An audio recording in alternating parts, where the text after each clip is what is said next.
Hello everyone, welcome to Edu Topper. आज इस video में हम परफेक्शन आईएएस के 67th बीपीएससी प्रीलिम्स के टेस्ट सीरीज के एक सेट को कवर करने वाले हैं। इससे पहले एक सेट पहले से अपलोड हो चुकी है, आपने उसको देखा भी है। आज इस वीडियो में हम सेट 2 को कवर करेंगे। जैसा कि आप देख सकते हैं, ये सेट बाइलिंगुअल है, हिंदी और अंग्रेजी दोनों में ही क्वेश्चन और ऑप्शंस लिखे हुए हैं। आपको जिसमें सुविधा हो उसको आप देख सकते हैं, उसके अनुसार आप इस वीडियो को कंटिन्यू कर सकते हैं। तो हमारा पहला प्रश्न है, संस्कृत और हिंदी को संरक्षण देने वाला पहला मुगल बादशाह कौन था? अकबर, हुमायूं, शाहजहां, जहांगीर, उपर्युक्त में से कोई नहीं, उपर्युक्त में से एक से अधिक। तो हिंदी और संस्कृत दोनों को संरक्षण देने वाला जो पहला मुगल बादशाह था वो था अकबर। अकबर के शासनकाल के दौरान पहले संस्कृत फारसी शब्दकोश फारसी प्रकाश का संकलन किया गया था। जहांगीर ने भी संस्कृत लेखकों को संरक्षण दिया था, हालांकि लेकिन देखिए, जहांगीर ने दिया था लेकिन जहांगीर बाद में आया था, अकबर उसके पहले था। क्योंकि हमें प्रश्न में क्या दिया गया है कि पहला मुगल शासक कौन था, तो पहला मुगल शासक था अकबर। इसी के साथ चलते हैं दूसरे प्रश्न पे। लीलावती डैश से संबंधित कृति है और इनके द्वारा लिखी गई है।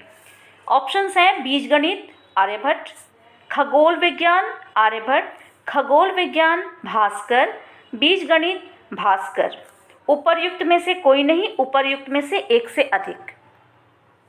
तो इसका सही उत्तर है डी, बीजगणित भास्कर। लीलावती बीजगणित से संबंधित कृति है और ये भास्कर के द्वारा लिखी गई है। तीसरा प्रश्न देखिए। तीसरा प्रश्न है कि इनमें से कौन सा या कौन से युग्म सही सुमेलित हैं? एक तरफ चित्रकला का प्रकार दिया गया है, एक तरफ स्थान दिया गया है। चित्रकला का प्रकार है पट्टचित्र, पश्चिम बंगाल, पटुआ कला, उड़ीसा, पेटकर, झारखंड, चेरियल, तमिलनाडु। उपर्युक्त में से कोई नहीं, उपर्युक्त में से एक से अधिक। तो इसमें जो सही सुमेलित है वो है पेटकर, जो कि झारखंड में ही पाया गया है। अब देखिए, एक एक करके सबके बारे में बता दें इसमें। तो इसमें उड़ीसा जो है वो है पट्टचित्र से संबंधित, पटुआ कला है पश्चिम बंगाल से संबंधित, पेटकर तो मैंने बता ही दिया झारखंड है, चेरियल है तेलंगाना से संबंधित और यहाँ लिखा है तमिलनाडु। ठीक है, इसके साथ ही चौथे प्रश्न पे चलते हैं। इनमें से कौन अष्टदिग्गजों में से नहीं था? इनमें से कौन है जो अष्टदिग्गजों में नहीं आता था? हमारे ऑप्शंस हैं पिंगलीसुरन, रामराज भूषण, धूर जाति, तेनाली रामकृष्णन। उपर्युक्त में से कोई नहीं और उपर्युक्त में से एक से अधिक। तो इसका उत्तर जो है फ्रेंड्स वो ई होगा, यानी उपर्युक्त में से एक से अधिक। क्योंकि ये जो भी चारों लोग हैं ना, ये सब के सब अष्टदिग्गजों में से ही थे। ठीक है, पांचवें प्रश्न पे चलते हैं। पांचवा प्रश्न हमारा है कि काव्य अभिव्यक्ति के माध्यम के रूप में उर्दू का प्रयोग करने वाला पहला लेखक कौन था? काव्य अभिव्यक्ति के माध्यम के रूप में उर्दू का प्रयोग करने वाला जो पहला लेखक था वो था ए, अमीर खुसरो। अमीर खुसरो। हालांकि ऑप्शन हमारे हैं, देखिए ऑप्शंस भी काफ़ी इंटरेस्टिंग है। अमीर खुसरो, मिर्जा गालिब, बहादुर शाह जफर, फैज़। उपर्युक्त में से कोई नहीं, उपर्युक्त में से एक से अधिक। लेकिन जो इसमें सही उत्तर है वो है अमीर खुसरो। अमीर खुसरो ने ही काव्य के लिए उर्दू का प्रयोग पहली बार किया था। ये अमीर खुसरो जो थे, इनके बारे में बता दें आपको कि ये दिल्ली सल्तनत के शासकों के समकालीन थे। इसके अलावा ये अरबी उर्दू, क्या ऐसा नहीं कि केवल उर्दू में ही ये रचना करते थे, ये अरबी और फारसी में भी कविताओं की रचना किया करते थे। चलिए नेक्स्ट प्रश्न पे चलते हैं। छठा प्रश्न हमारा है कि इनमें से कौन महानाटक सुधानिधि का लेखक है? सुधानिधि जो है एक महानाटक है, इसके लेखक कौन है ये यहाँ पूछा जा रहा है। हमारे ऑप्शंस हैं देवराव द्वितीय, हरिहर प्रथम, बुक्का प्रथम, कृष्णदेव राय। उपर्युक्त में से कोई नहीं या उपर्युक्त में से एक से अधिक। तो इसका सही उत्तर है ए, देवराव द्वितीय। देवराव द्वितीय को दो संस्कृत रचनाओं महंतक सुधानिधि और बद्रायन के ब्रह्मसूत्र पर टीका का श्रेय दिया जाता है। देवराव द्वितीय जो थे, इन्होंने कन्नड़ भाषा में सोबा गीना सोन और अमरुक जैसी बहुत ही प्रसिद्ध कृतियां लिखी थी। ठीक है, नेक्स्ट प्रश्न पे चलते हैं। अगला प्रश्न हमारा है, धर्मत का युद्ध किस किस के बीच में हुआ था? धर्मत का युद्ध किस किस के बीच में हुआ था? मोहम्मद गौरी, जयचंद, बाबर ऑफ अफगान, औरंगजेब और दारा शिकोह, अहमद शाह दुर्रानी और मराठा, उपर्युक्त में से कोई नहीं या उपर्युक्त में से एक से अधिक। इसका सही उत्तर है सी, यानी औरंगजेब और दारा शिकोह।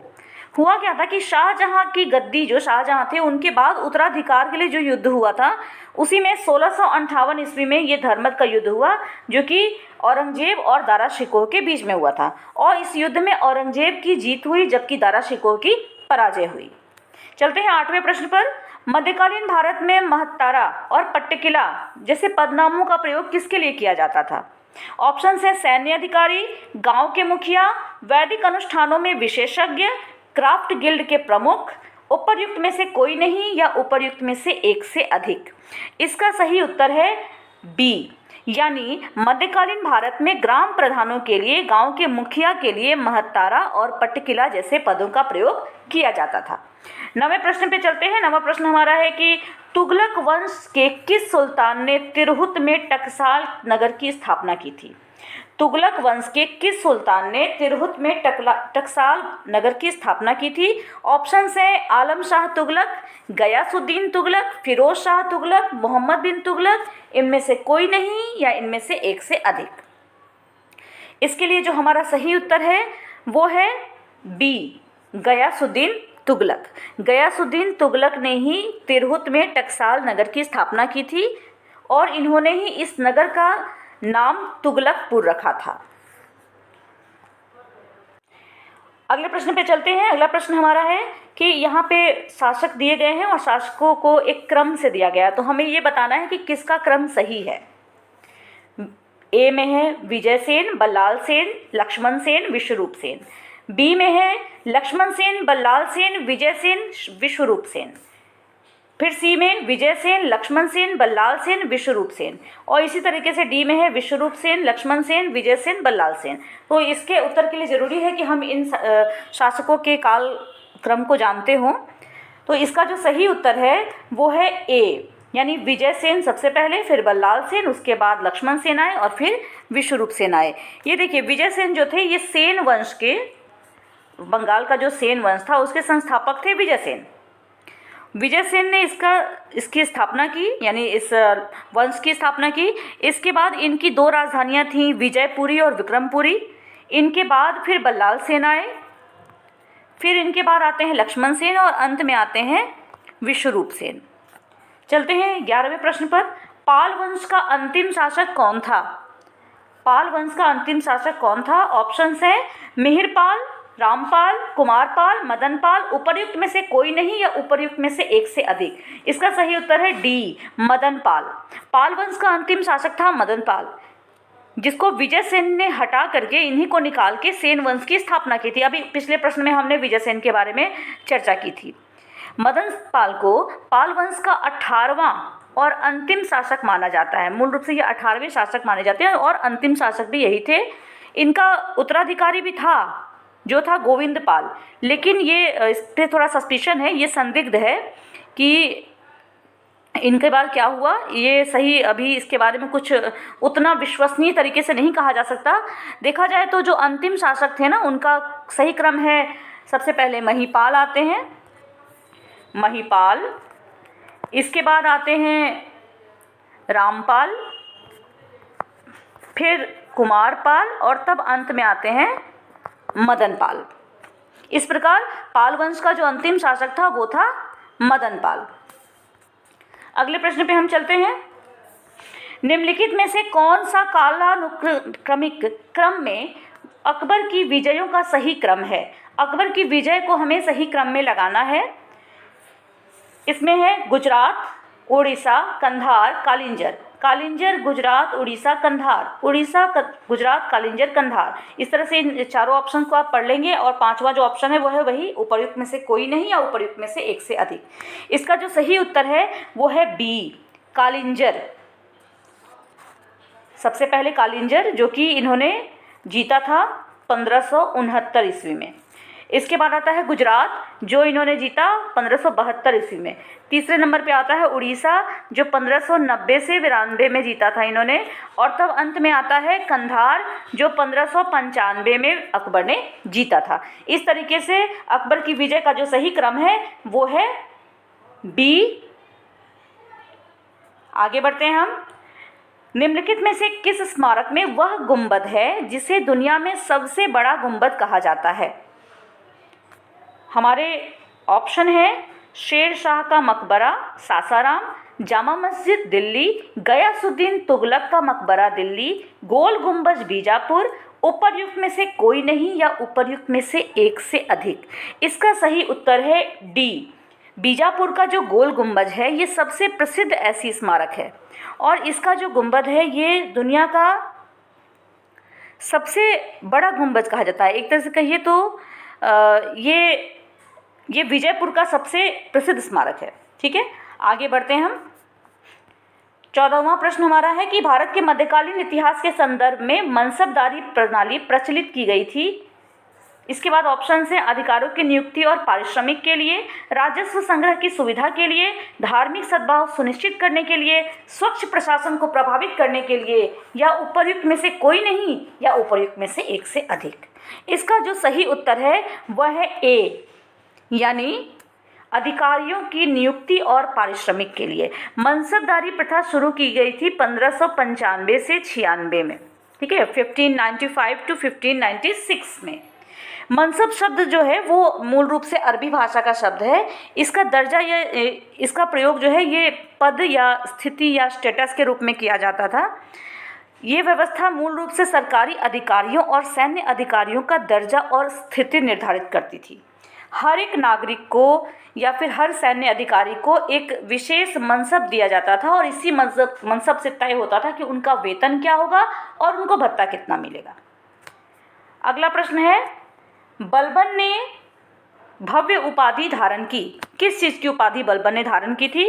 तूतीय हिंद की, कैसरे हिंद की, जिले इलाही की, दीने इलाही की, या उपर्युक्त में से कोई नहीं, उपर्युक्त में से एक से अधिक। इसका सही उत्तर है सी।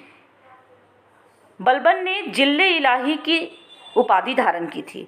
बलबन को पहले आपको बता दूं कि इनको पहले एक साधारण जलवाहक के रूप में नियुक्त किया गया था, लेकिन जल्दी ही दिल्ली सल्तनत के जो 40 अमीर थे, 40 तुर्क अमीर थे, उनमें से एक ये बन गया था। इसके अलावा रजिया सुल्तान के शासनकाल में ये अमीर शिकार था और उस समय जो रजिया सुल्तान का शासनकाल था उस समय अमीर शिकार का पद जो था ये काफ़ी महत्वपूर्ण पद था। इसकी काफ़ी सैन्य जिम्मेदारियां भी हुआ करती थी, पॉलिटिकल रिस्पॉन्सिबिलिटीज़ भी इस पे होती थी। तो ये बलबन ने उपाधि किसकी धारण की? जिले इलाही की। अगले प्रश्न पे चलते हैं। निम्नलिखित में से कौन अकबर के शासनकाल में केंद्रीय मशीनरी में सैन्य विभाग का प्रमुख होता था? सदर, मीर बख्शी, मीर समान, वजीर, या उपर्युक्त में से कोई नहीं, इनमें से एक से अधिक। तो इसका सही उत्तर है बी, मीर बख्शी। मीर बख्शी सैन्य और खुफिया विभाग दोनों का ही प्रमुख हुआ करता था। वो सेना अध्यक्ष नहीं होता था, बल्कि वो महावेतन अधिकारी उसको बोलते थे। ये जितने भी खुफिया अधिकारी थे, जितने भी संवाददाता थे, कहने का मतलब कि जो जिन्हें हम गुप्तचर कहते हैं, खबरी कहते हैं, वो सारे के सारे इसी मीर बख्शी को रिपोर्ट किया करते थे। अगले प्रश्न पे चलते हैं। मुगल काल में अमल गुजार कौन था? तो मुगल काल में जो अमल गुजार था वो भू राजस्व के आकलन के लिए जिम्मेदार था, भू राजस्व के संग्रह के लिए जिम्मेदार था, दिन प्रतिदिन के कामकाज के लिए जिम्मेदार था, आपराधिक न्याय के लिए जिम्मेदार था, उपर्युक्त में से कोई नहीं, उपर्युक्त में से एक से अधिक। ठीक है, तो इसको देखते हैं इसका सही उत्तर क्या है। इसका सही उत्तर है ई, यानी उपर्युक्त में से कोई नहीं या उपर्युक्त में से एक से अधिक। अब बात क्या थी देखिए, तो मुगल काल में जो अमल गुजार हुआ करता था वो मूल रूप से जिम्मेदार होता था भू राजस्व निर्धारण और संग्रह के लिए, यानी वो भू राजस्व का निर्धारण भी करता था और उसका संग्रहण भी करता था। साथ ही साथ फौज प्रशासन में दिन प्रतिदिन के काम के लिए भी वो जिम्मेदार होता था। तो इस तरीके से एक से अधिक हमें इसमें उत्तर मिल रहे हैं, इसलिए इसका उत्तर हो गया ई, एक से अधिक, उपर्युक्त में से एक से अधिक। अगले प्रश्न पे चलते हैं। 18वां प्रश्न हमारा है, दिल्ली का सुल्तान जिसे भारत में नहरों का सबसे बड़ा जाल बनाने के लिए जाना जाता है वो कौन था? तो इल्तुतमिश, गयासुद्दीन तुगलक, फिरोज शाह तुगलक, सिकंदर लोदी, इनमें से कोई नहीं, इनमें से एक से अधिक। तो इसका उत्तर है सी, फिरोज शाह तुगलक। 19वां प्रश्न देखते हैं, इनमें से कौन सा वह सही कालानुक्रम है जिसमें उन्हें बनाया गया? जितने स्मारक यहाँ दिए गए हैं, इन स्मारकों को कैसे बनाया गया, क्या क्रम था इनको बनाए जाने का, इसको हमें बताना है। तो इसका जो सही उत्तर है वो है बी, यानी कुतुब मीनार सबसे पहले बना है 1, इसके बाद बना है तुगलकाबाद का किला, फिर बना है लोदी बाग, और इसके बाद बना है फतेहपुर सिकरी सबसे अंत में। यानी कुतुब मीनार, तुगलकाबाद, लोदी बाग और फिर फतेहपुर सिकरी, कह सकते हैं 3, 1, 2, 4, इसलिए इसका सही उत्तर है बी। अगले प्रश्न पे चलते हैं। सुल्तान अपनी प्रजा से और प्रजा अपने सुल्तान से मुक्त हो गई, किसकी मृत्यु पर बदायूनी ने यह टिप्पणी की थी? तो ये टिप्पणी जो थी ये की थी बदायूनी ने किसकी मृत्यु पर? मोहम्मद बिन तुगलक की मृत्यु पर। ऑप्शंस हमारे पास और भी हैं, लेकिन इसका जो सही उत्तर है वह है मोहम्मद बिन तुगलक। अगले प्रश्न पे चलते हैं। इनमें से किस एक मुस्लिम शासक को धर्मनिरपेक्षता में उसके विश्वास के कारण मुस्लिम प्रजा द्वारा जगत गुरु के रूप में प्रतिष्ठित किया गया था? ऑप्शन है इब्राहिम आदिल शाह, कुतुबुद्दीन ऐबक, अकबर, हुसैन शाह। इसका सही उत्तर है ए, इब्राहिम आदिल शाह। अगला प्रश्न है हमारा, देखिए इब्राहिम आदिल शाह के बारे में थोड़ा बता दूं आपको कि ये बीजापुर के सुल्तान थे, इब्राहिम आदिल शाह द्वितीय, और ये काफ़ी उदार माने जाते थे। कलाओं के लिए भी इन्होंने बहुत सारे काम किए थे, बहुत सारी कला को, कवियों को संरक्षण दिया था। धर्मनिरपेक्षता में इनका काफ़ी विश्वास था, इतना विश्वास था कि इनकी पूरी मुस्लिम प्रजा इन्हें जगत गुरु कह के बुलाती थी। आगे बढ़ते हैं हम अपने नेक्स्ट प्रश्न पर। हमारा अगला प्रश्न है, चंगेज खां के अधीन मंगोल शासक किसके शासनकाल के दौरान भारत पर आक्रमण हेतु सीमा पर आ गए थे? चंगेज खां जो आया था तो इनके अधीन में मंगोल जो थे वो किसके शासनकाल में भारत पर आक्रमण करते हुए आए थे? तो इसका सही उत्तर है सी, इल्तुतमिश। इल्तुतमिश के शासनकाल के दौरान ही चंगेज खान के अधीन मंगोल यहाँ पे आक्रमण करते हुए आ गए थे, लेकिन इन्होंने भारत में प्रवेश नहीं किया। कारण ये था कि इल्तुतमिश ने फारस का जो सुल्तान था उसके बेटे शहजादे ख्वारिज़्म शाह को आश्रय देने से इनकार कर दिया था। जो फारस के जो सुल्तान थे उनके शहजादे आए थे ख्वारिज़्म शाह, जो कि इल्तुतमिश से आश्रय लेना चाहते थे, और जब इल्तुतमिश ने इससे इनकार कर दिया तो चंगेज खां के अधीन जो मंगोलों की सेना थी वो सीमा पर से ही वापस चली गई, उसके आगे नहीं आई। अगले प्रश्न पे चलते हैं। अगला हमारा प्रश्न है 23वां कि मुगल काल के दौरान निम्नलिखित में से किस बंदरगाह को मक्का का द्वार कहा जाता था? तो इसका उत्तर है सूरत। सूरत को मक्का का द्वार कहते थे। 24वां प्रश्न है कि इनमें से कौन सा युग्म सही सुमेलित है?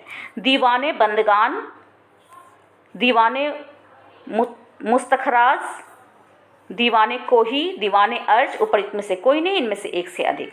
तो देखिए इसमें जो सही सुमेलित है वो है ए, यानी दीवाने बंदगान, जो कि फिरोज शाह तुगलक ने इसका गठन किया था। ये सब के सब विभाग हैं, विभिन्न विभाग हैं, आपको बताना है कि कौन से विभाग का गठन किस सुल्तान ने किया था, इस हिसाब से ये सही सुमेलन इसमें है या नहीं है। चलते हैं अगले प्रश्न पर। निम्नलिखित में से किसे दक्षिण और उत्तर भारत के बीच सेतु कहा जाता था? इसका सही उत्तर है सी, रामानंद। 15वीं शताब्दी के पूर्वार्ध में रामानंद थे और ये उत्तर भारत के पहले महान भक्ति संत थे। इन्होंने जन्म, जाति, धर्म, लिंग किसी भी भेदभाव के बिना सभी के लिए भक्ति का द्वार खोला था। इनको कहा जाता है कि हिंदी का प्रयोग करने वाले, अपने संदेश को प्रचार प्रसार देने के लिए हिंदी भाषा का प्रयोग करने वाले ये पहले भक्ति संत थे। एक संस्करण हमें मिलता है जिससे पता चलता है कि मूल रूप से ये जो रामानंद थे ये दक्षिण के रहने वाले थे, लेकिन फिर भी ये उत्तर में चले गए और राम भक्ति का काफ़ी उन्होंने प्रचार प्रसार किया। तो चूँकि पहले लोग जो थे यहाँ पे उत्तर में ये मैक्सिमम लोग जो थे यहाँ पे केवल कृष्ण के उपासक हुआ करते थे, लेकिन इन्होंने राम भक्ति का भी प्रचार किया था। इस तरह से भक्ति संप्रदाय उत्तर में उपयुक्त समय पर, एकदम सही समय पर सामने आ गया था। इस कारण से इन्हें उत्तर और दक्षिण भारत के बीच में सेतु कहा जाता है। चलते हैं अपने अगले प्रश्न पर। भारत के मध्यकालीन इतिहास के संदर्भ में सही कथन कौन सा है? अलाउद्दीन खिलजी ने सबसे पहले अलग सैन्य विभाग की स्थापना की थी। बलबन ने अपनी सेना में घोड़ों को दागने की प्रथा शुरू की थी। मोहम्मद बिन तुगलक के बाद उसका सहोदर भाई उत्तराधिकारी बना था। फिरोज शाह तुगलक ने गुलामों का एक अलग विभाग स्थापित किया था। उपर्युक्त में से कोई नहीं या उपर्युक्त में से एक से अधिक। तो देखिए इसका सही उत्तर जो है वो है डी, यानी फिरोज शाह तुगलक जो था उसने गुलामों का एक अलग विभाग स्थापित किया था। चलते हैं 27वें प्रश्न पर। दिल्ली सल्तनत के तुगलक वंश का अंतिम शासक कौन था? देखिए दिल्ली सल्तनत का जो तुगलक वंश है उसका अंतिम शासक कौन था? तो उसका अंतिम शासक था ए नसीरुद्दीन महमूद। नसीरुद्दीन महमूद इसके अंतिम शासक थे। इसी के साथ हम चलते हैं अपने 28वें प्रश्न पे। हमारा 28वां प्रश्न है कि भक्त तुकाराम किसके समकालीन थे? तो भक्त तुकाराम जो थे वो जहांगीर के समकालीन थे। जहांगीर के समय में इनका काल था। जैसा कि हम देखते हैं कि तुकाराम का काल हमें मिलता है 1608 से 1650 ईस्वी में, जबकि जहांगीर का काल हमें मिलता है 1605 से लेकर के 1627 ईस्वी तक। तो इस तरीके से हम क्या देखते हैं कि भक्त तुकाराम जहांगीर के समकालीन थे। नेक्स्ट हमारा प्रश्न है कि अब्दुल हमीद लाहौरी कौन थे? ये अब्दुल हमीद लाहौरी जो थे ये शाहजहां के शासनकाल के दौरान एक यात्री थे।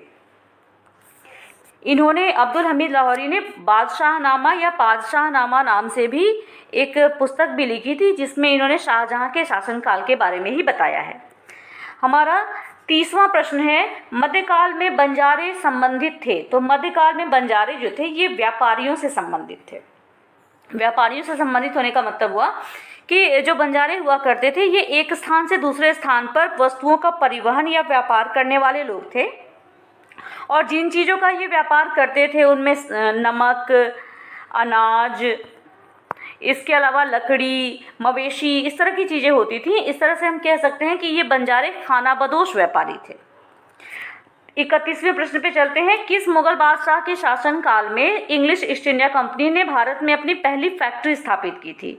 तो ये पहली फैक्ट्री स्थापित की थी भारत में जहांगीर के शासनकाल में। चूँकि विलियम हॉकिंस जो था वो आया था, उसने जहांगीर के दरबार की यात्रा की थी और एक फरमान प्राप्त किया था जिसके अनुसार ईस्ट इंडिया कंपनी को यहाँ पे अपनी फैक्ट्री स्थापित करने की अनुमति प्रदान की गई थी। तो इस तरीके से इसका आंसर होता है बी, जहांगीर।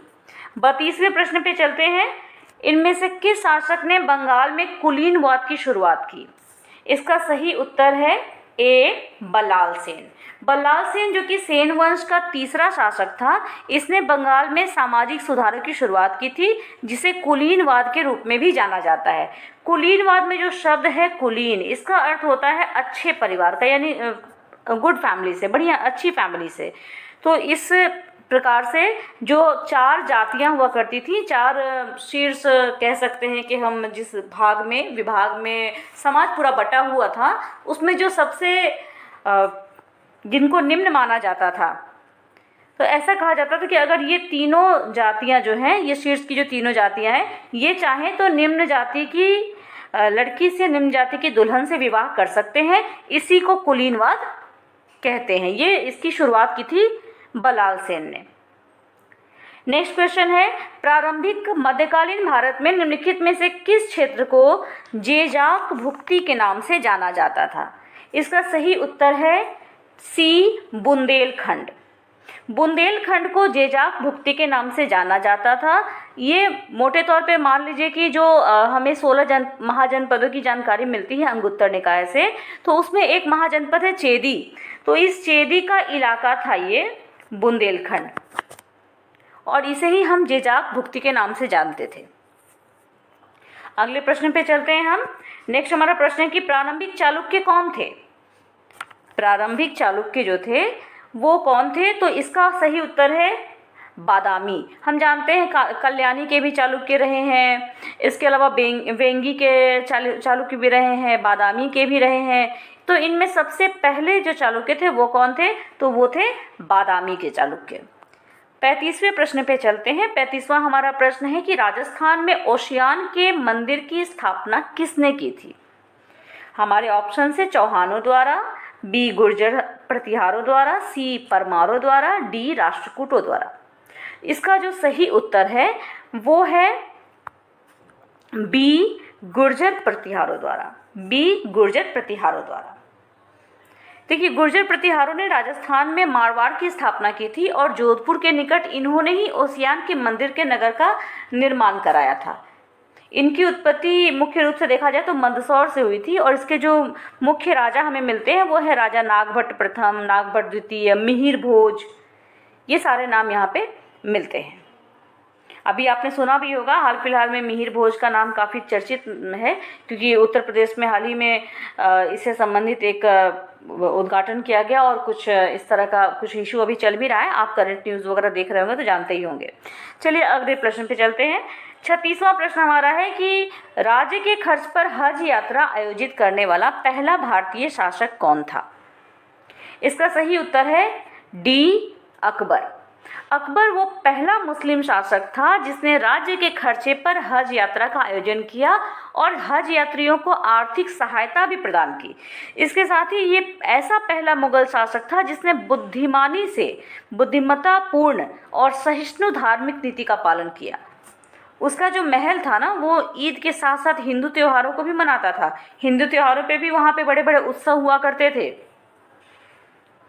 इसके अलावा इसने, आपको पता ही होगा कि जजिया कर को भी हटा दिया था। बनारस और प्रयाग जैसे स्थानों पे अगर कोई स्नान करने जाता था तो उस पे जो तीर्थ यात्रा कर लगा करता था उसे भी उसने हटा दिया था। इसके साथ ही 37वें प्रश्न पे चलते हैं। 37वां हमारा प्रश्न है कि विजयनगर साम्राज्य द्वारा किसका सबसे बड़ी मात्रा में आयात किया जाता था? चांदी का, रेशम से तैयार उत्पादों का, विलासिता की वस्तुओं का, घोड़ों का, इनमें से कोई नहीं या इनमें से एक से अधिक? इसका सही उत्तर है डी घोड़ों का। विजयनगर के राजा जो होते थे वो अपने राज्य क्षेत्र में घुड़सवार घोड़ों की नस्ल में सुधार लाने के लिए बहुत बड़े पैमाने पे अरबी घोड़ों का आयात किया करते थे। इस तरह से हम कह सकते हैं कि विजयनगर साम्राज्य के आयात का जो सबसे बड़ा हिस्सा था वो घोड़ों का था। 38वें प्रश्न पे चलते हैं। इनमें से कौन सी कृति सुल्तान फिरोज शाह तुगलक की है? तो इसका सही उत्तर है सी फुतुवाते फिरोज शाही। फुतुवाते फिरोज शाही स्वयं सुल्तान फिरोज शाह तुगलक ने लिखी थी। ये तुगलक वंश का तुर्क मुस्लिम शासक था। इसने 1351 से लेकर के 1388 ईस्वी तक इसने शासन किया था और फिरोज शाह तुगलक ने बहुत सारे काम ऐसे किए थे, इनको आप जरूर पढ़ लीजिएगा। इसने बहुत सारे काम ऐसे किए थे जो कि मूल रूप से जिनके लिए इनको जाना जाता है। अगले प्रश्न पे चलते हैं। 39वें प्रश्न पे, इनमें से किस शासक ने सर्वप्रथम मोहम्मद गौरी को पराजित किया था? इसका सही जवाब है बी भीम द्वितीय। मोहम्मद गौरी को 1178 में गुजरात के सोलंकी शासक भीम द्वितीय ने हरा दिया था। ये युद्ध जो हुआ था ये माउंट आबू के निकट हुआ था। 40वां प्रश्न है कि किसके शासनकाल में विजयनगर साम्राज्य की स्थापना हुई थी? तो विजयनगर साम्राज्य की स्थापना किसके शासनकाल में हुई थी? ये हुई थी मोहम्मद बिन तुगलक के शासनकाल में। 41वें प्रश्न पे चलते हैं। संगम युग के दौरान निम्नलिखित में से कौन से बंदरगाह पश्चिमी तट पर स्थित थे? तो संगम युद्ध के दौरान जो बंदरगाह तट पर स्थित थे उनके नाम कौन कौन से थे? तो देखिए यहाँ कुछ ऑप्शन दिए गए हैं, जैसे कि यहाँ दिया गया है कावेरीपट्टनम, कोरकोई, मुसिरी, टोंडी। इसका जो सही उत्तर है ना, ये मुसिरी और टोंडी ये दोनों ही सही है, इसीलिए इसका सही उत्तर होगा ई यानी उपर्युक्त में से एक से अधिक। 42वें प्रश्न पे चलते हैं। निम्नलिखित में से किसे मुगल बादशाहों के शासनकाल में न्याय का सर्वोच्च अधिकारी नियुक्त किया गया था? तो इसका जो सही उत्तर है वो है ए काजी उल कुजात। काजी उल कुजात मुगल बादशाहों के काल में न्याय के सर्वोच्च अधिकारी के रूप में नियुक्त किए जाते थे। ये न्याय का सर्वोच्च प्राधिकारी होता था। चूँकि बादशाह के लिए सभी मामलों में न्याय कर पाना थोड़ा टफ था, बहुत मुश्किल हुआ करता था, इसीलिए उन्होंने मुस्लिम कानूनों के अनुसार न्याय करने के लिए काजी उल कुजात को नियुक्त किया था। हमारा 43rd क्वेश्चन है, किस शासक ने उलूग खान और नुसरत खान को गुजरात पर आक्रमण करने के लिए भेजा था?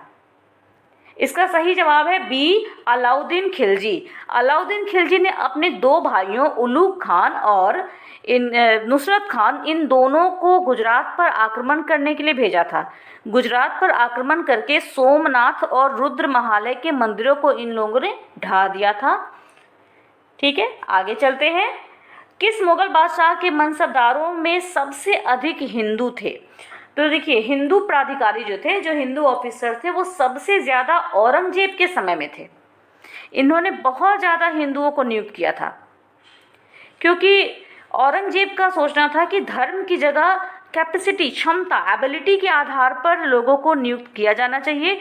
इसीलिए इसने अपने हिसाब से अपने शासनकाल में मुगल प्रशासन में हिंदू अधिकारियों की संख्या बढ़ा दी।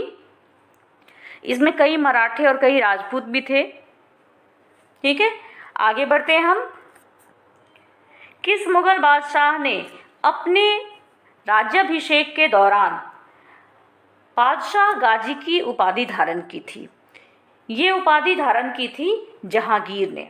1605 ईस्वी में जहांगीर गद्दी पर बैठा था। इसका राज्याभिषेक आगरा में हुआ था। इसने नूरुद्दीन जहांगीर बादशाह गाजी की उपाधि धारण की थी। बादशाह गाजी का अगर अर्थ बताएं आपको, तो ये होता है बादशाहों का विजेता, यानी जिसने बादशाहों को भी जीत लिया हो। 46वें प्रश्न पे चलते हैं। 46वां प्रश्न हमारा है, हसन निज़ामी और फ़ख्र-ए-मुदब्बिर किस निम्नलिखित में से किस शासक के दरबारी कवि थे? ये थे कुतुबुद्दीन ऐबक के दरबारी कवि। कुतुबुद्दीन ऐबक के बारे में आप जानते हैं, तो इसी कुतुबुद्दीन ऐबक के दरबारी कवि ये थे। इनमें से जो हसन निज़ामी है, ये फ़ारसी भाषा के कवि थे, इतिहासकार भी थे। जबकि आप देखेंगे कि जो फ़ख्र-ए-मुदब्बिर थे, ये भी कुतुबुद्दीन ऐबक के ही दरबार में थे। ठीक है, 47वें प्रश्न पे चलते हैं। 47 पे, करघा निम्नलिखित में से किस युग या अवधि का तकनीकी नवाचार था? तो ये करघा जो था, ये देखा जाए तो सल्तनत युग में मुख्य रूप से ये विकसित हुआ था। दिल्ली सुल्तानों के संरक्षण में इसका विकास हुआ था। ये एक तरह से ऐसी वस्त्र विकास प्रौद्योगिकी थी जिसमें कई ईरानी और मध्य एशियाई डिज़ाइनों को शामिल किया गया था। ऐसा माना जाता है कि फारस के ऊर्ध्वाधर करघों पर जो कालीन की बुनाई होती थी, वो भी इसी अवधि में हुआ करती थी। 48वें प्रश्न पे चलते हैं। निम्नलिखित में से किस शासक ने चंदेल राज्य का विलय कर लिया था? इसका सही उत्तर है डी, यानी अलाउद्दीन खिलजी। अलाउद्दीन खिलजी ने चंदेल राज्य को जीतकर दिल्ली सल्तनत में मिला लिया था। वो अपने विलयों और आक्रमणों के लिए मूल रूप से जाना जाता है। उसने 1304 में, आप जानते हैं कि गुजरात पर भी आक्रमण किया था। क्योंकि जेजाक भुक्ति जो था, जेजाक भुक्ति के बारे में कुछ देर पहले हमने बात की कि जेजाक भुक्ति बुंदेलखंड के हिस्से को कहा जाता था। तो ये जो जेजाक भुक्ति था, इस यहाँ के चंदेल वंश जो थे, वो मध्य भारत के राजवंश थे। इन्होंने 9वीं और 13वीं शताब्दी के बीच में अधिकांश बुंदेलखंड पर शासन किया था और इन्हीं चंदेल राज्य के लोगों को, इस चंदेल राज्य का विलय कर लिया अलाउद्दीन खिलजी ने। 49वें प्रश्न पे चलते हैं। इनमें से किसने इस्लाम शाह की उपाधि धारण की थी? इसका सही उत्तर है इब्राहिम खान, इसका सही उत्तर है जलाल खान सूरी। ठीक है, इसका सही उत्तर है जलाल खान सूरी। जलाल खान सूरी ने यह उपाधि धारण की थी। वो, ये जो जलाल खान था, ये शेर शाह का पुत्र था, उसका उत्तराधिकारी भी था। इस्लाम शाह सूरी जो था, जिसके बारे में जो यहाँ पे मूल रूप से सूरी वंश का दूसरा शासक था, ठीक है, जिसने 16वीं शताब्दी के मध्य में उत्तर भारत के अधिकांश हिस्से पर शासन किया था। इसी का मूल नाम था जलाल खान सूरी। ठीक है, और शेर शाह सूरी का ये दूसरा बेटा था। आगे चलते हैं। इनमें से कौन सा अकबर के शासनकाल के दौरान लिखा गया था? अकबर के शासनकाल के दौरान जो लिखी गई पुस्तक, वो इसमें बहुत सारी पुस्तकें हैं जो लिखी गई हैं, सभी सही हैं। बल्कि हुमायूं नामा, तारीख़ शेर शाही, अकबर नामा, मुंतखब तवारीख, ये सारी की सारी अकबर के शासनकाल में ही लिखी गई हैं। आपको पता है कि अकबर साहित्य का बहुत बड़ा संरक्षक था। भले ही वो खुद स्वयं पढ़ा लिखा नहीं था, लेकिन साहित्य में बहुत ज़्यादा उसकी रुचि थी। इसमें हुमायूं नामा को गुलबदन बेगम ने लिखा था। वही तारीख़ शेरशाही याहिया बिन अहमद सरहिंदी के द्वारा लिखी गई थी। अकबरनामा अबुल फजल ने लिखा था और मुंतखाब उल तवारीख मुल्ला अब्दुल कादिर बदायूनी ने इसको लिखा था। अगले प्रश्न पे चलते हैं। अब आपको बताना है यहाँ पे कि स्मारक और किनके द्वारा बनवाया गया है, इसमें कौन सा सही तरीके से सुमेलित किया गया है। बुलंद दरवाज़ा जहांगीर, आलाई दरवाज़ा दिल्ली अलाउद्दीन खिलजी, मोती मस्जिद दिल्ली शाहजहां, मोती मस्जिद आगरा औरंगजेब, या इनमें से कोई नहीं, इनमें से एक से अधिक। तो इसका सही उत्तर है बी, अलाई दरवाज़ा। जो दिल्ली का अलाई दरवाज़ा है वो अलाउद्दीन खिलजी ने बनवाया था। बाकी की बात करें तो बुलंद दरवाज़े और फतेहपुर सिकरी का पूरा निर्माण अकबर ने करवाया था। वहीं अलाउद्दीन खिलजी ने दिल्ली में अलाई दरवाज़ा तो बनवाया ही, इधर औरंगजेब ने दिल्ली में मोती मस्जिद का निर्माण करवाया था, यानी कि ये औरंगजेब ने करवाया था। वहीं आगरे की मोती मस्जिद का निर्माण शाहजहां ने करवाया था। चलते हैं आगे के प्रश्न पे। हमारा 52वां प्रश्न है कि मध्यकाल में हुई निम्नलिखित में से कौन सी लड़ाई या लड़ाइयाँ सही तरीके से सुमेलित हैं। तो इसका जो सही उत्तर है वो है डी, यानी अप्रैल 1659 में हुआ था देवराई का युद्ध। बाकी के भी देख लेते हैं, बाकी के ऑप्शंस को। तो जो बहादुरगढ़ का युद्ध है ये हुआ था 1658 में, ठीक है, फरवरी 1658 में बहादुरगढ़ का युद्ध हुआ। वहीं धर्मद का युद्ध हुआ था अप्रैल 1658 में, सामूगढ़ का युद्ध हुआ था जून 1658 में, और देवराई का युद्ध हुआ था अप्रैल 1659 में। अगले प्रश्न पे चलते हैं। इनमें से कौन सा मध्यकाल में मुहतसिब का कर्तव्य नहीं था। अब मुहतसिब का कर्तव्य नहीं था तो मुहतसिब क्या था। तो मुहतसिब एक ऐसा पद था जिसका काम था कि जितने भी जुआ खाने हैं, जहाँ भी वैश्यावृत्ति वगैरह होती है उसकी रोकथाम करे, माप तौल की जांच करे, बाट बटखरे की जांच करे, और साथ में ये भी देखे कि सार्वजनिक जगहों पे नशीली चीज़ों का सेवन न किया जाए।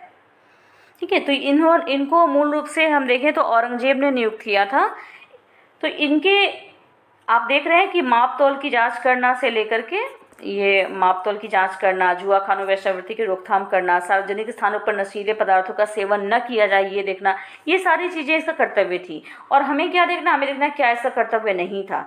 तो ये बी जो है, नागरिकों के निजी जीवन की जांच करना और उसमें हस्तक्षेप करना, ये मुहतसिब का कर्तव्य नहीं था। आगे बढ़ते हैं। नेक्स्ट प्रश्न हमारा है कि मुगल मनसबदारी व्यवस्था के संबंध में निम्नलिखित में से कौन सा या कौन से कथन सही हैं। मनसबदारों की 3 श्रेणियां थीं। उन्हें मशरूत या सशर्त दर्जा दिया जा सकता था। सवार दर्जा जात दर्जे से अधिक हो सकता था। सभी सैन्य और नागरिक अधिकारियों को मनसब या दर्जा दिया जाता था। इनमें से कोई नहीं या इनमें से एक से अधिक। तो देखा जाए तो इसमें से अगर हम सी को छोड़ दें, ये सी को छोड़ दें, तो बाकी सभी सही हैं, क्योंकि अकबर ने मनसबदारी प्रथा की शुरुआत की थी। ये सैन्य और अधिकारी, नागरिक अधिकारी दोनों के लिए समान ही थी। मनसबदार का जो ओहदा था वो आधिकारिक दर्जे, श्रेणी या गरिमा को संदर्भित करता था। साथ ही साथ हम देखें तो मनसबदारों में जात और सवार की श्रेणी के आधार पर अंतर किया जाता था। जात और सवार की श्रेणी के आधार पर इनकी 3 श्रेणियां थीं और मनसबदारों को उनकी श्रेणी के अनुसार 3 भागों में बांटते थे। एक होता था उमरा, दूसरा होता था अमीर, तीसरा था अमीर उल उमरा। ठीक है, तो इस तरीके से 3 श्रेणियों में बांटा गया था। तो इसका जो सही उत्तर है वो क्या है, इसका उत्तर है सी, क्योंकि हमें क्या बताना है कि मनसबदारी व्यवस्था के बारे में कौन सा इसका मतलब सी जो है इसका नहीं है, इसलिए इसका सही उत्तर हो गया डी ई, क्योंकि इस सी को छोड़ के बाकी सभी इसके बारे में सही हैं। आगे बढ़ते हैं। नेक्स्ट प्रश्न है हमारा कि निम्नलिखित में से कौन सा या कौन से इबादत खाना के संबंध में गलत कथन है। तो इसमें हम सारे कथनों को जब पढ़ेंगे तो हमें पता चलेगा कि ये जो ए लिखा है ना, इबादत खाना 1500 यानी 1579 ईस्वी में स्थापित किया गया था, ये कथन सही नहीं है, क्योंकि इसकी स्थापना थी 1575 1575 में इसकी स्थापना हुई थी। बाकी सारे के सारे कथन यहाँ पे सही हैं। आगे बढ़ते हैं हम। निम्नलिखित में से कौन सा इल्तुतमिश के संबंध में सही कथन है। तो जब इन कथनों को आप पढ़ेंगे तो आपको पता चलेगा कि अगर हम इस एक बी कथन को छोड़ दें तो बाकी सारे के सारे कथन सही हैं, क्योंकि ये दिल्ली सल्तनत का पहला संप्रभु शासक था। इसने दिल्ली को अपनी सल्तनत की राजधानी भी घोषित की थी। साथ ही साथ इसने तुर्काने चहलगनी नाम के तुर्की कुलीन वर्ग का निर्माण भी किया था। बस एक ये सही नहीं है कि क्योंकि इसने ये नियमित मुद्रा जारी करने वाला दिल्ली का दूसरा शासक नहीं था। ठीक है, इसलिए ये कथन गलत है। अगले प्रश्न पे चलते हैं। सल्तनत काल के संबंध में कौन से विकल्प गलत हैं। तो इसके विकल्पों को जब हम पढ़ेंगे तो हमें पता चलेगा कि ये जो ए है, अलाउद्दीन खिलजी ने अपने आप को सिकंदर या सिकंदर सानी का नाम दिया, तो ये सही नहीं है, क्योंकि उसने एक तरह से देखा जाए तो इसने सिकंदर सानी द्वितीय की उपाधि धारण की थी। सिकंदर सानी नहीं था ये, सिकंदर सानी द्वितीय की उसने उपाधि धारण की थी। इसने 1296 से लेकर के 1316 तक शासन किया था दिल्ली सल्तनत पे, लगभग 20 वर्षों तक शासन किया। जलालुद्दीन फिरोज खिलजी ऐसा पहला जो खिलजी वंश था उसका पहला शासक था, और उसके बाद ही अलाउद्दीन खिलजी सल्तनत का शासक बना था, सुल्तान बना था। चलते हैं अपने 58वें प्रश्न पे। अब यहाँ पे फिर हमें मिलान करना है। दो सूचियाँ दी गई हैं, एक तरफ पद दिए गए हैं और दूसरी तरफ उनका जो पद का नाम है वो दिया गया है। इधर पद के नाम दिए गए हैं और इनका कार्य दिया गया है कि ये कौन थे। तो सबसे पहला है मुफ्ती, एक एक करके मिलाएंगे हम। तो देखिए मुफ्ती कौन था। मुफ्ती जो थे ये कानून का प्रतिपादक हुआ करता था। बरीद कौन होता था। तो सब देखिए, मुफ्ती कानून का प्रतिपादक हुआ करता था। इसी तरीके से अगर हम बरीद को देखेंगे तो बरीद मुमालिक केंद्रीय कार्यालय का प्रमुख हुआ करता था। यानी ए का 2 हमें कहाँ दिख रहा है, ए का 2 में हम यहाँ और यहाँ दिख रहा है ना। इसके बाद सी को देखते हैं, कोतवाल। तो कोतवाल कौन हुआ करता था। कोतवाल जो था वो नगर शासन का मुखिया होता था, यानी कि सी का 4 है ना, सी का 4, यानी कि ये हमारा सी जो है ये आंसर सही है। अब चलिए सी के हिसाब से मिलान करते हैं। A2 B1 C4 and D3। ठीक है, इस हिसाब से हमारा सी आंसर सही है। आगे है कि गंगईकोंड चोलपुरम की स्थापना किसके द्वारा की गई थी।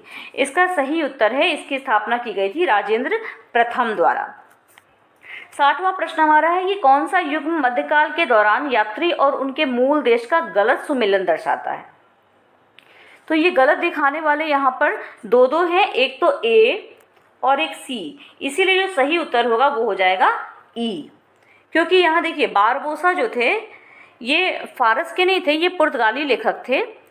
और वहीं जो अब्दुल रज़ाक थे, तो अब्दुल रज़ाक मूल रूप से एक उज़्बेक इतिहासकार थे और इस्लामी विद्वान थे। ठीक है, जिन्हें यहाँ पे पुर्तगाली बताया गया है। चलते हैं 61वें प्रश्न पे। यहाँ भी हमें मैच ही करना है, मिलान करना है। एक तरफ नाम दिया गया है जो वंश स्थापित हुआ था और दूसरी तरफ स्थान का नाम दिया गया है। तो इसका जो सही उत्तर होगा वो है डी, यानी निजाम शाही बीजापुर, निजाम शाही बीजापुर नहीं, आदिल शाही बीजापुर है ना। इसके अलावा निजाम शाही अहमदनगर, साथ ही साथ इमाद शाही, इनको हम देखेंगे तो बरार में थे, और कुतुब शाही गोलकुंडा में थे। इस तरीके से हमारा सही उत्तर हुआ डी। आगे बढ़ते हैं 62वें प्रश्न पे यहाँ भी हमें मिलान ही करना है, सूची 1 को सूची 2 से मिलान करना है। यहाँ भी दिया गया है कि कौन सा यात्री कौन से शासक के समय में आया था, तो इसका जो सही उत्तर है वो है बी, यानी अब्दुल रजाक आए थे देवराज द्वितीय के समय में, वहीं डुआर्टे बारबोसा आए थे कृष्णदेव राय के समय में, निकोलो कोंटी आए थे देवराय प्रथम के समय में, और नूनीज आए थे अच्युतदेव राय के समय में। 63rd पे चलते हैं। 63rd हमारा क्वेश्चन है कि कौन सी औरंगजेब के शासनकाल से संबंधित कृति या कृतियां नहीं हैं। इसके ऑप्शन है एक बालनामा, फुतुहाते आलमगिरी, लड़ाई हैदराबाद, नुस्खाए दिलकुशा। इसका सही उत्तर है इकबालनामा। इकबालनामा जो है ये जहांगीर के शासनकाल में लिखा गया था। नेक्स्ट पे चलते हैं। भारत के इतिहास में कुल्यवाप और द्रोणवाप शब्द क्या निरूपित करते हैं, तो कुलवाप और द्रोणवाप शब्द जो है ये भूमि के माप के बारे में बताते हैं। अगला क्वेश्चन है निषाद बाग जो एक महत्वपूर्ण उद्यान है किसके द्वारा लगवाया गया था। देखिए निषाद बाग को लगवाया गया था नूरजहां के बड़े भाई आसिफ खान के द्वारा। 66वें प्रश्न पे चलते हैं। निम्नलिखित में से कौन सा या कौन से सही सुमेलित नहीं है। ठीक है, तो इसमें हम देखें क्या क्या ऑप्शन है। बाबर के बारे में दिया है, संभल में मस्जिद, अकबर पानीपत में मस्जिद, शाहजहां मोती मस्जिद आगरा में, और औरंगजेब पंजाब में फतेहाबाद की मस्जिद। तो इसमें हम देखें तो यहाँ पे कौन कौन सुमेलित नहीं है ये हमें बताना है। तो यहाँ बी यानी अकबर पानीपत में मस्जिद और डी औरंगजेब पंजाब की फतेहाबाद में मस्जिद, ये दोनों ही सही सुमेलित नहीं है, यानी कि गलत हैं। और जो गलत है 2 हो गए, इसलिए हमारे आंसर होगा ई। आगे चलते हैं 67वें प्रश्न पे। 67 में है कि निम्नलिखित में से किसका निर्माण अलाउद्दीन खिलजी ने करवाया था। ऑप्शन है अलाई दरवाजा, सिरे किला, दीनपना, हौज खास। तो यहाँ इसका भी उत्तर होगा ई। कारण क्या है कि अलाउद्दीन खिलजी ने अलाई दरवाजा, मीनारे अलाई, सिरे किला, इन सारी चीज़ों का निर्माण कराया था, और यहाँ 2 ऑप्शन हमें ऑलरेडी मिल रहे हैं, इसलिए ई आंसर हो जाएगा। 68 क्वेश्चन देखते हैं। 68 क्वेश्चन है कि निम्नलिखित में से कौन सा युग्म सही सुमेलित है। तो यहाँ हम देखेंगे कि ये जो डी है ऑप्शन कि हुमायूं ने दिल्ली पर पुनः विजय प्राप्त की 1555 ईस्वी में, ये सही है। आगे देखते हैं। नेक्स्ट हमारा क्वेश्चन है भारत में बाबर का प्रथम अभियान कौन सा था। तो भारत में जो बाबर का प्रथम अभियान था वो था बागौर का अभियान। 17वें प्रश्न को देखते हैं। 17वां प्रश्न है कि मुगल काल में मुजारियन, खुदकाश्त और पाहीकाश्त शब्दों का प्रयोग किस चीज़ के लिए किया जाता था। इसका सही उत्तर है इस समय इन शब्दों का प्रयोग करते थे किसानों के लिए। ठीक है, 71 क्वेश्चन पे देखते हैं कि इनको सही क्रम में लगाना है, हमें कौन सा क्रम में लगा हुआ है इसका चयन करना है। तो इसका आप जब इसको मिलाएंगे तो इसका उत्तर आपको मिलेगा ए। क्यों? क्योंकि सबसे पहले बना है ऐहोल का दुर्गा मंदिर, इसके बाद आता है बृहदेश्वर मंदिर, फिर कोणार्क का सूर्य मंदिर और अंत में होयसलेश्वर मंदिर। अगले प्रश्न पे देखते हैं। 72वां प्रश्न हमारा है कि निम्नलिखित में से किसने सैयद वंश की स्थापना की थी। ठीक है, तो इसके ऑप्शंस को हम देखते हैं। ऑप्शंस हमारे हैं यहाँ पे अलाउद्दीन, आलम शाह, तैमूर शाह, मोहम्मद शाह, खिज्र खान, इनमें से कोई नहीं या इनमें से एक से अधिक। इसका जो सही उत्तर है वो है डी यानी खिज्र खान। सैयद वंश की स्थापना खिज्र खान के द्वारा की गई थी। आगे बढ़ते हैं। 73rd क्वेश्चन हमारा कि किस सुल्तान ने सिजदा और पापोस की प्रथा शुरुआत की थी। तो इसका सही उत्तर है सी बलबन। गयासुद्दीन बलबन ने सिजदा और पापोस की प्रथा शुरू की थी। आपको एक शॉर्टकट में बता दूं कि सिजदा क्या था और पापोस क्या था।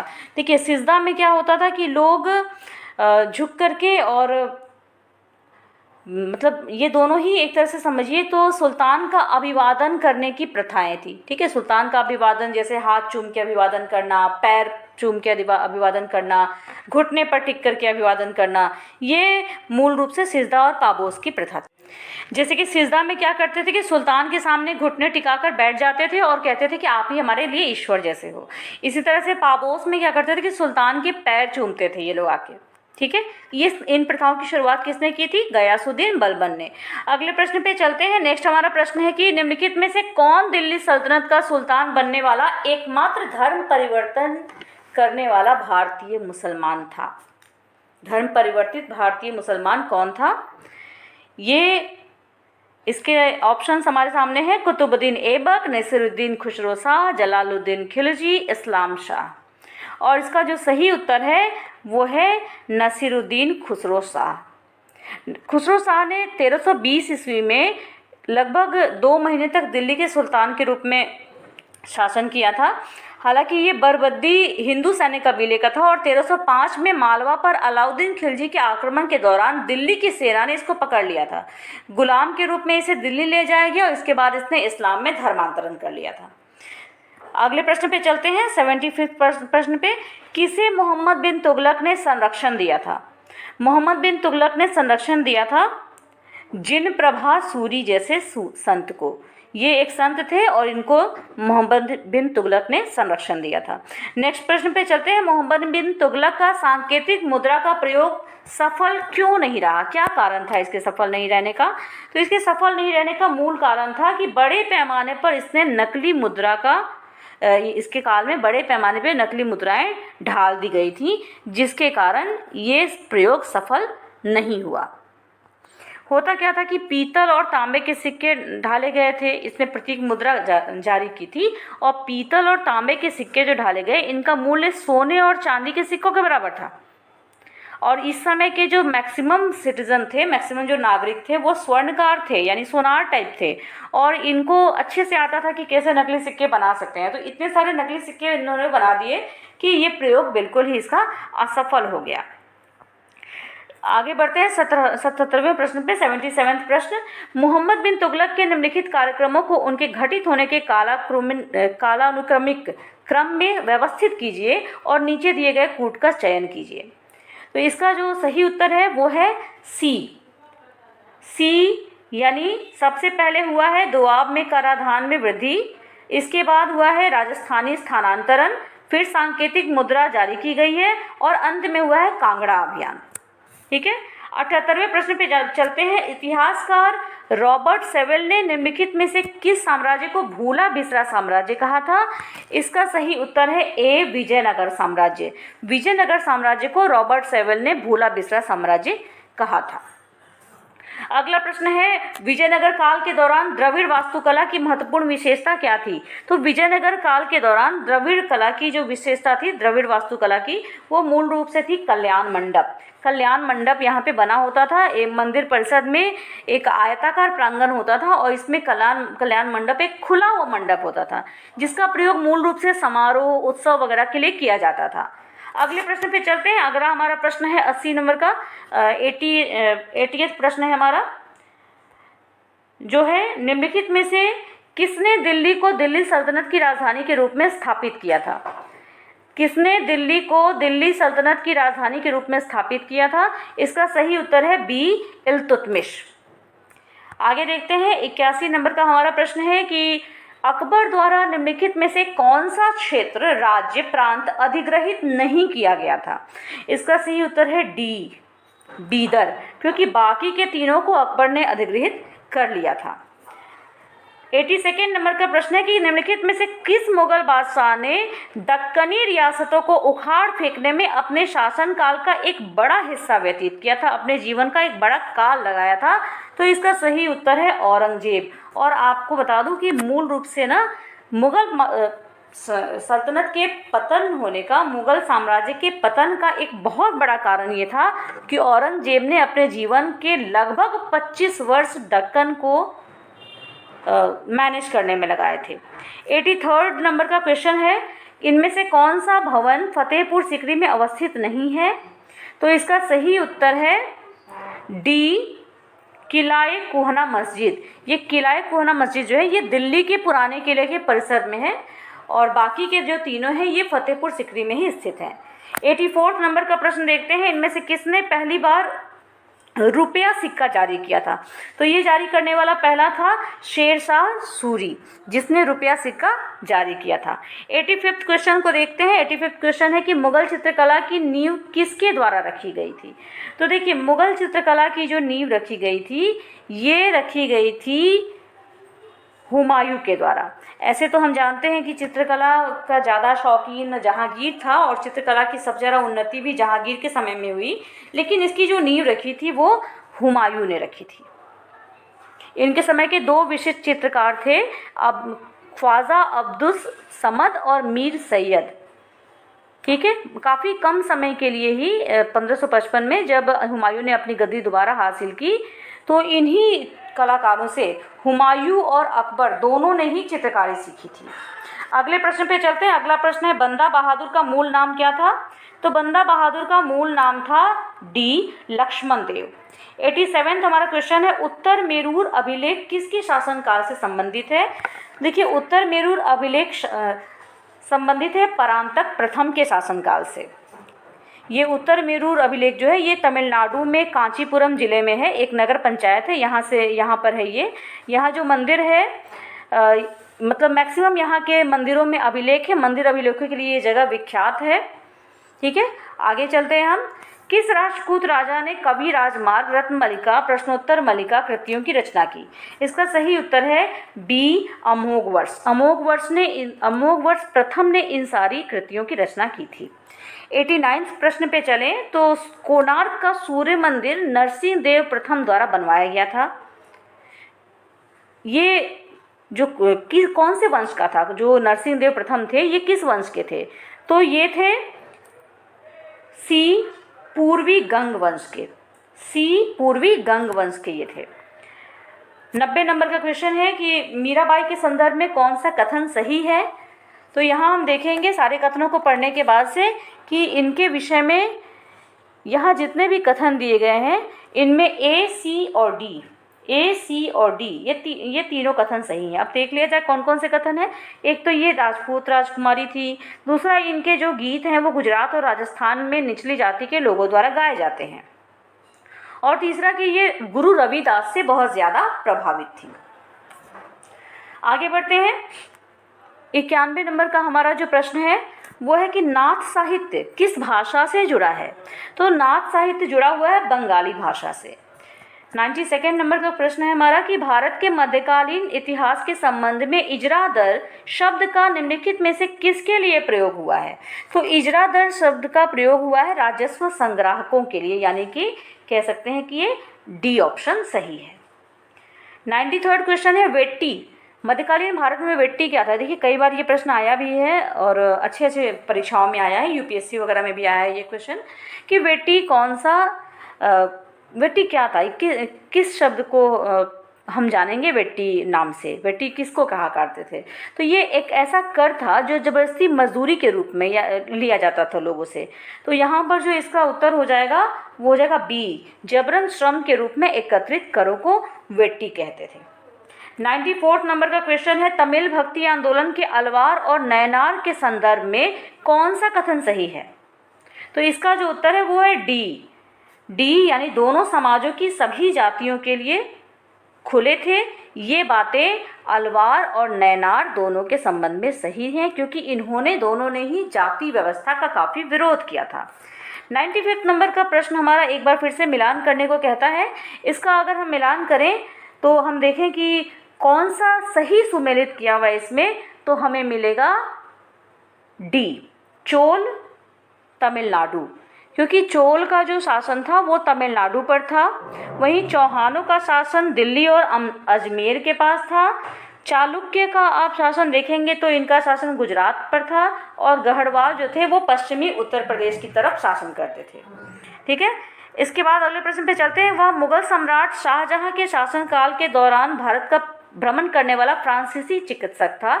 वह कुछ समय के लिए मुगल शहजादे द्वारा सिखों का निजी चिकित्सक भी रहा था। बाद में मुगल दरबार में इसको अमीर भी बना दिया गया था। ये कौन था। तो ये था फ्रैंकोइस बर्नियर। 97 नंबर का प्रश्न है कि कीर्तन घोष में निम्नलिखित में से किसका आख्यान है। तो कीर्तन घोष में आप देखेंगे तो मूल रूप से आख्यान है कृष्ण का। 98 नंबर क्वेश्चन देखते हैं कि मध्यकालीन इतिहास के संदर्भ में आईने अकबरी किस विषय से संबंधित है। तो ये संबंधित है अकबर के प्रशासन और उनके घर गृहस्थी के विषय से। अगले प्रश्न पे चलते हैं। अगला हमारा प्रश्न है भक्ति आंदोलन के विषय में इन कथनों पर विचार करना और सही कथन को पहचानना है। तो यहाँ हमारा जो सही कथन है वो हमें मिलेगा ए और डी। ए और डी यानी ए में क्या है, तो भक्ति परंपराओं को निर्गुण और सगुण में वर्गीकृत किया जाता था, बिल्कुल सही है। साथ ही साथ कबीर जो थे वो निर्गुण भक्ति के हिमायती थे। ये दोनों कथन सही होने के कारण यहाँ पे हमारा जो उत्तर हो जाएगा वो होगा ई। अगले प्रश्न पे चलते हैं। मुगल साम्राज्य के संदर्भ में निम्नलिखित में से किस शासक द्वारा जब्ती प्रणाली शुरू की गई थी। तो देखिए, जब्ती प्रणाली को शुरू करने वाला शासक था अकबर। ठीक है, अकबर ने इस प्रणाली को शुरू किया था। अब जब्ती प्रणाली क्या था, तो अकबर के जो राजस्व मंत्री थे टोडरमल, इन्होंने 1570 से 1580 ईस्वी तक 10 साल तक के लिए फसल की पैदावार, कीमत और कृषि क्षेत्रों का बहुत ही सावधानी पूर्वक सर्वे किया था और इसके सर्वे के आधार पर इन्होंने हर फसल के लिए नकद में कर को निर्धारित किया। ठीक है, इसी राजस्व प्रणाली को हम जब्ती प्रणाली के रूप में जानते हैं। हर एक प्रांत को, हर एक स्टेट को अलग अलग पार्ट में बांट दिया गया था, हलकों में बांट दिया गया था और इनमें हर अलग अलग फसल के लिए अलग अलग दरें भी निर्धारित की गई थी। ठीक है, प्रश्न 101 को देखते हैं कि इनमें से किन वर्तमान राज्यों के क्षेत्र इलाके विजयनगर सम्राट कृष्णदेव राय के नियंत्रण में नहीं थे। इसका सही उत्तर है डी, मध्य प्रदेश। मध्य प्रदेश कृष्णदेव राय के नियंत्रण में नहीं था। इसके अलावा बाकी जो तीनों क्षेत्र हैं, केरला, उड़ीसा और तमिलनाडु, ये तीनों विजयनगर सम्राट के नियंत्रण में थे। 102 नंबर का क्वेश्चन है कि किस सुल्तान ने अमीरों को उसकी अनुमति के बिना भोज और उत्सव आयोजित करने और विवाह गठबंधन करने से निषिद्ध कर दिया था। इसका सही उत्तर है अलाउद्दीन खिलजी। अलाउद्दीन खिलजी ने ये स्टेप लिया था। इन्होंने अमीरों को अनुमति के बिना भोज या उत्सव आयोजित करने से, यहाँ तक कि विवाह गठबंधन करने से भी रोक दिया था। 103 नंबर प्रश्न हमारा है कि किस यात्री ने अपने अनुभवों को किताबे रहला में दर्ज किया है। किताबे रहला में दर्ज करने वाला है वो है इब्न बतूता। इब्न बतूता जो कि मोरक्को का एक यात्री था, मोरक्को से आया था और मोहम्मद बिन तुगलक के शासनकाल के बारे में उसने अपनी इस पुस्तक किताबे रहला में बताया है। 109 का क्वेश्चन है कि कौन राष्ट्रकूट वंश का संस्थापक था। तो ये तो आप जानते ही हैं, राष्ट्रकूट वंश के संस्थापक थे दंती दुर्ग। 105 क्वेश्चन है कि शक्तिशाली मुगल साम्राज्य के संस्थापक बाबर का वंश क्या था। तो बाबर का जो वंश था, ये बाबर चूँकि मुगल साम्राज्य का संस्थापक था, पितृवंश से ये तैमूर और मातृवंश से चंगेज खां का वंशज था। 106 नंबर में क्वेश्चन आता है कि मध्यकालीन भारत के संदर्भ में डोमिंगो पायस और बारबोसा कौन थे। तो डोमिंगो पायस और बारबोसा ये दोनों दक्षिण भारत की यात्रा करने वाले पुर्तगाली यात्री थे, इसलिए ए ऑप्शन हमारा सही होता है। आगे बढ़ते हैं। 107 में कौन शर्ब या सिंचाई कर लगाने वाला पहला सुल्तान था। तो ये सुल्तान था फिरोज शाह तुगलक, जिसने शर्ब या सिंचाई कर, यानी कि सिंचाई कर को शर्ब कर भी कहते थे। 108 में हमसे पूछा जा रहा है कि किसने बाबर को भारत पर आक्रमण करने के लिए आमंत्रित किया था। इसका सही उत्तर है दौलत खां लोदी। दौलत खां लोदी ने बाबर को आमंत्रित किया था कि वो भारत पर आक्रमण करे और इसी आमंत्रण के फलस्वरूप 1526 ईस्वी में पानीपत का प्रथम युद्ध होता है और भारत में मुगल साम्राज्य की स्थापना होती है। आगे बढ़ते हैं। इनमें से किस बादशाह ने मोहम्मद आदिल शाह को शाह की उपाधि से सम्मानित किया था। इसका सही जवाब है शाहजहां। शाहजहां ने, चूँकि शाहजहां के संबंध काफ़ी अच्छे थे मोहम्मद आदिल शाह के साथ, तो इन्होंने औपचारिक रूप से इनको शाह की उपाधि प्रदान की थी। अगले प्रश्न पे चलते हैं। अगला प्रश्न है तालीकोटा का युद्ध किस वर्ष में हुआ था। तो देखिए, तालीकोटा का युद्ध हुआ था इब्राहिम कुतुब शाह और इनका हुआ था दूसरे जो दक्कनी सल्तनतों के साथ इन्होंने जो गठबंधन बनाया था उनके द्वारा ये युद्ध हुआ था। और ये युद्ध किस वर्ष हुआ था। तो मूल रूप से ये युद्ध हुआ था 1565 ईस्वी में। 111वें प्रश्न पे चलते हैं। गोलकुंडा का वर्तमान किला निम्नलिखित में से किस शासक के काल में बना था? इसका सही उत्तर है डी, यानी इब्राहिम कुतुब शाह के काल में गोलकुंडा का वर्तमान किला बनाया गया था। मुगल शासन में किस प्रांत का, इसमें से कौन जो था वो मुगल शासन के प्रांत का मुखिया हुआ करता था? इसका सही उत्तर है ए, सूबेदार। सूबेदार मुगल शासक के प्रांत का मुखिया होता था। 113 नंबर प्रश्न है हमारा कि किसने दहशाला बंदोबस्त की शुरुआत की थी? तो देखिए, दहशाला बंदोबस्त की शुरुआत करने वाला शासक कौन था? ये था अकबर। अब ये दहशाला प्रणाली क्या थी? तो इस प्रणाली के तहत पिछले 10 वर्षों के आधार पर जो ज़मीन का एवोल्यूशन किया जाता था, जो ज़मीन आकलित की जाती थी, उसकी औसत उपज के आधार पर राजस्व का निर्धारण किया जाता था। आगे चलते हैं हम। 114 नंबर का प्रश्न हमारा है कि निम्नलिखित में से कौन कांगड़ा पर अधिकार करने वाला प्रथम मुस्लिम शासक था? तो ये शासक था जहांगीर, जिसने ये पहला मुस्लिम शासक था जिसने कांगड़ा पर अधिकार कर लिया था। ठीक है, नेक्स्ट प्रश्न है हमारा कि दिल्ली का प्रसिद्ध लाल किला किसने बनवाया था? कौन से मुस्लिम बादशाह ने बनवाया था? ये बनवाया था शाहजहां ने। अगले प्रश्न पे चलते हैं। औरंगजेब ने शिवाजी के खिलाफ दक्कन के किस मुगल सूबेदार को भेजा था? तो औरंगजेब ने यहाँ पे भेजा था शाइस्ता खान को, जो कि दक्कन के सूबेदार थे, दक्कन में भेजा था और ये मुगल सूबेदार थे। आगे बढ़ते हैं। बहमनी साम्राज्य की स्थापना किस वर्ष हुई थी? बहमनी साम्राज्य की स्थापना हुई थी 1347 ईस्वी में। इसके अलावा 118वां प्रश्न हमारा है कि कौन सा एक काकतीय साम्राज्य का अत्यंत महत्वपूर्ण बंदरगाह था? ये था मोतुपल्ली। मोतुपल्ली काकतीयों का प्रसिद्ध व्यापारिक बंदरगाह था, जो वेनिस का प्रसिद्ध यात्री आया था मार्को पोलो, ये इसी बंदरगाह से होते हुए काकतीय राज्य पहुंचा था। और साथ ही साथ इसने अपना जो यात्रा वृत्तांत लिखा है उसमें आंध्र प्रदेश की समृद्धि और शक्ति का काफ़ी विस्तृत तरीके से वर्णन किया है। 119वें प्रश्न पे चलते हैं। 119वां प्रश्न हमारा है कि दारा शिकोह किसका मुरीद था? तो दारा शिकोह जो था ये हम देखेंगे कि कादरी सिलसिले का मुरीद था। ठीक है, नेक्स्ट है दीवाने बंदगान निम्नलिखित में से किसका विभाग हुआ करता था? तो दीवाने बंदगान गुलामों का विभाग होता था। नेक्स्ट प्रश्न हमारा है इनमें से कौन से युग्म सही सुमेलित है? तो यहाँ हम देखेंगे कि सारे युग्मों को देखने के बाद हमें पता चलेगा कि सी और डी यानी द्वैतवाद माधवाचार्य और शुद्ध अद्वैतवाद वल्लभाचार्य, ये दोनों ही सही सुमेलित हैं, इसलिए यहाँ पे उत्तर होगा वो हो जाएगा ई। नेक्स्ट है शिवाजी के प्रशासन में अष्टप्रधान में सुमंत कौन था? तो शिवाजी के प्रशासन में जो अष्टप्रधान था उनमें सुमंत कौन थे? तो ये थे इनके विदेश मंत्री। देखिए, इनमें 8 मंत्री हुआ करते थे। कौन कौन? पेशवा, पंडितराव, सुमंत, अमात्य, मंत्री, सचिव, सेनापति, न्यायाधीश। ठीक है, इनमें पेशवा जो होता था वो राजा का मुख्यमंत्री होता था। अमात्य वित्त और राजस्व मंत्री होते थे। इसी तरीके से जो सुमंत थे वो विदेश मंत्री होते थे। 123वें प्रश्न पे चलते हैं। यहाँ भी मराठा व्यक्तित्व को उनके शासन के अनुसार क्रम में व्यवस्थित करना है और इसमें जो सही क्रम दिया गया उसको चुनना है। तो यहाँ पर हमारा जो सही उत्तर है वो है सी, यानी 3 1 2 4।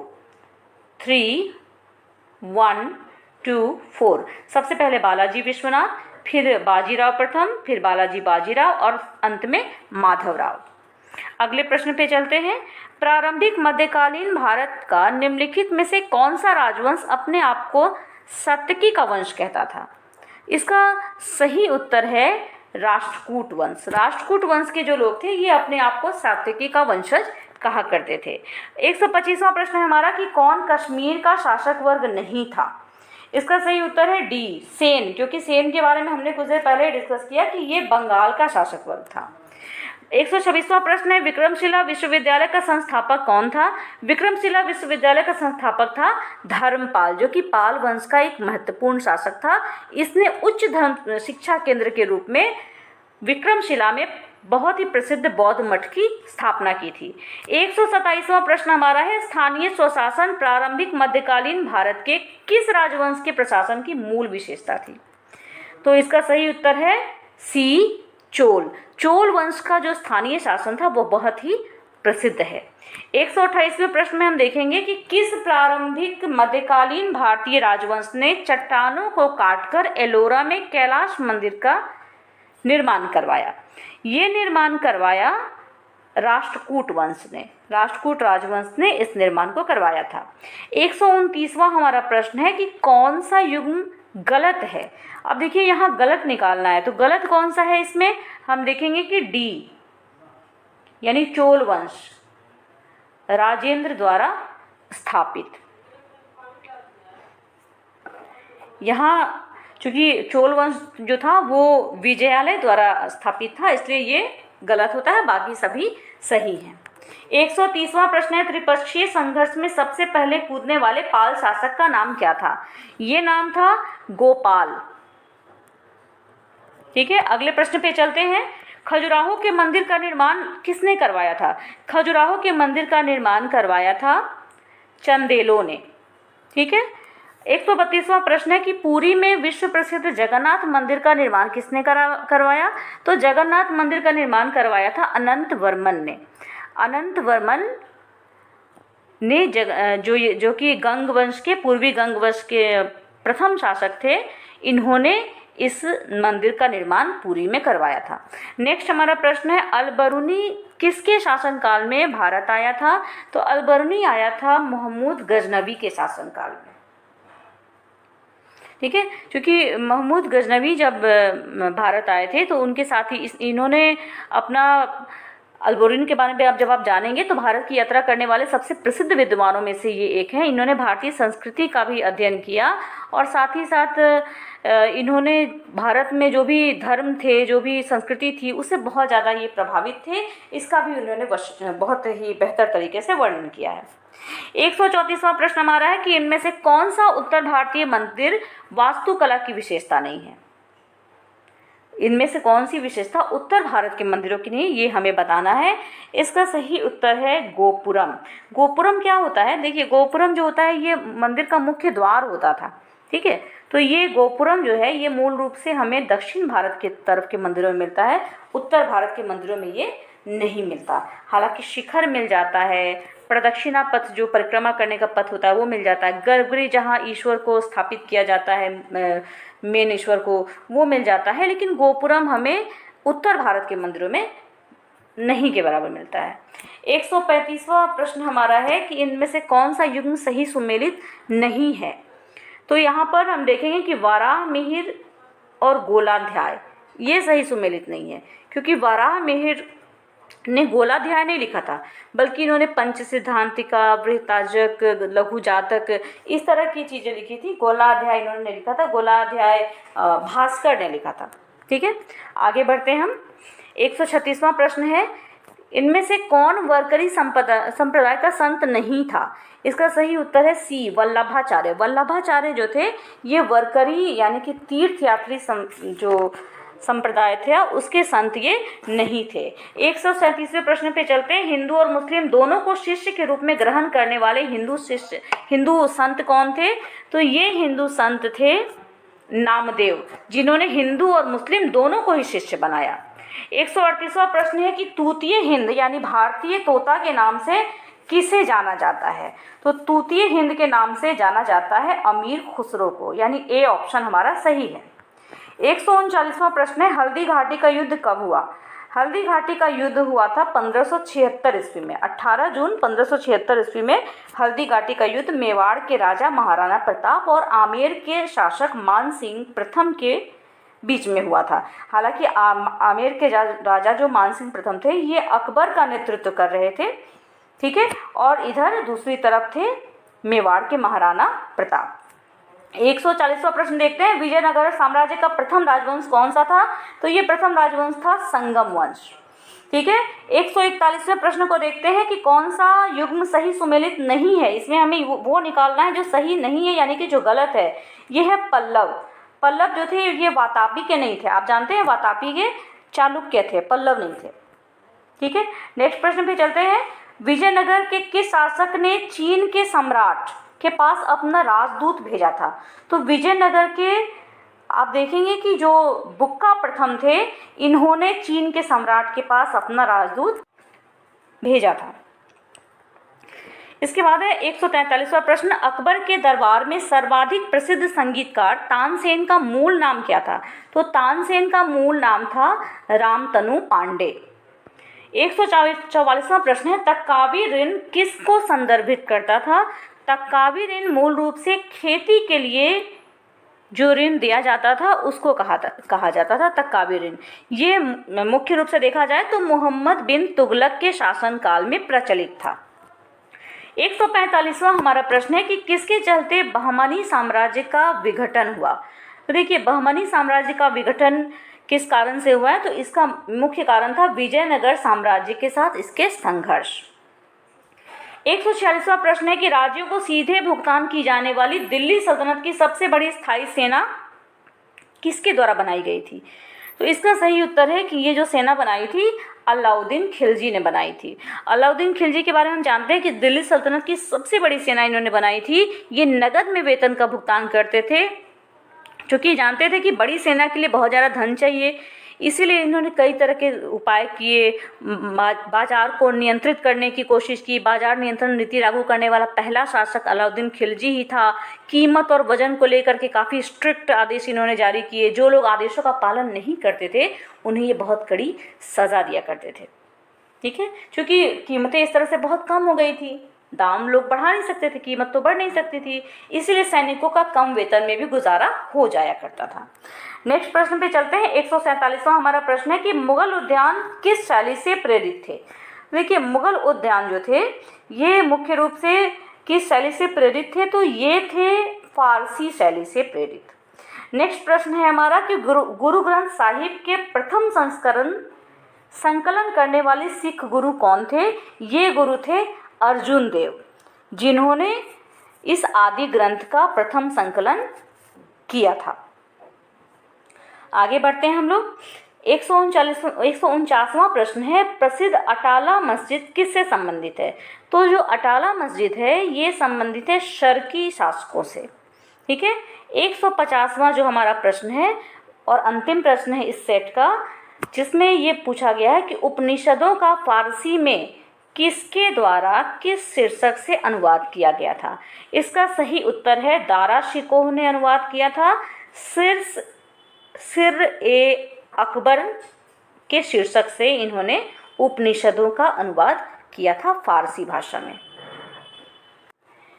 इस तरह से हमारा ये पूरा का पूरा जो 150 प्रश्नों का सेट था ये पूरा होता है।